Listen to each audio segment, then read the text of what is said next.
Paano ba tayo mag-create ng Shopee seller account? Yan yung pag-uusapan natin today. Okay, first requirement ay kailangan muna natin mag-upload ng COR or Certificate of Registration dahil nag-update na po ang mga online platform like Lazada, Shopee, and TikTok na kailangan lahat tayo ay BIR registered.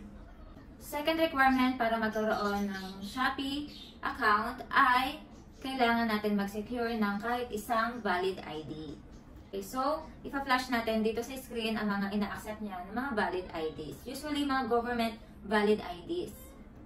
Third requirement ay isang valid cellphone number. Dahil dito sa ating cellphone ay makikita nyo rin or pwede nyo rin ma-install ang Seller Center ni Shopee. So, fourth requirement ay meron din siyang kailangan na email address. Dito tayo i-verify. May i-click kayo dyan pagka-input nyo ng valid email address ay magbe-verify siya ng OTP.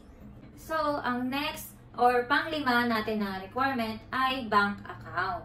Kung kayo po ay sole proprietor, pwede na ang personal bank account. Pero kung kayo po are corporate, possible i-require kayo ng inyong corporate bank account. Okay, so yun, napakadali lamang po. Meron tayong 5 basic requirements para makapag-open ng Shopee seller account. Congratulations po sa inyong lahat na makakapag-open na ng Shopee seller account para makapag-start na rin po tayong magbenta.